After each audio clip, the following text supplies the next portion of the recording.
తాప్సీ ఇప్పుడు దక్షిణాదిన బిజీగా మారింది. తమిళ యువ హీరోల సరసన నటించిన సినిమాలు ఆమెకు మంచి పేరు తీసుకొచ్చాయి. మరో 2 తమిళ ప్రాజెక్టులు డిస్కషన్లో ఉన్నాయట.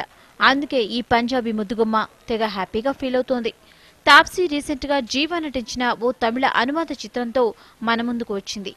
అదే వచ్చాడు గెలిచాడు మూవీ. ఈ సినిమాలో తాప్సీ నటనకు మంచి మార్కులే పడ్డాయి. తాప్సీ ప్రస్తుతం మొగుడు సినిమాలో గోపీచంద్ జోడీగా నటిస్తోంది. ఈ మూవీని కృష్ణవంశీ తెరకెక్కిస్తున్నాడు.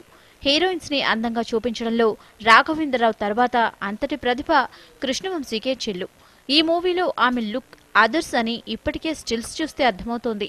ఈ ఫ్యామిలీ ఎంటర్టైనర్ తన కెరీర్లోనే మైలురాయిగా నిలిచిపోతుందని ఆమె అంటోంది. ఒక్క మాటలో మొగుడు సినిమాపై ఈ ముద్దుగుమ్మ బోలెడన్ని ఆశలతో ఉంది. తాప్సీ ఇప్పటి వరకు గ్లామర్ డాల్ గానే అలరించింది. మిస్టర్ పర్ఫెక్ట్ సినిమాతో పాపులర్ అయిన ఈ అమ్మడు అందాలారబోయటంతో పాటు అభినయానికి స్కోప్ ఉండే పాత్రలకు ఓటేస్తోంది. ఇక ఈ మధ్య తాప్సీ బాలీవుడ్ లో కూడా ఆఫర్ కొట్టేసింది.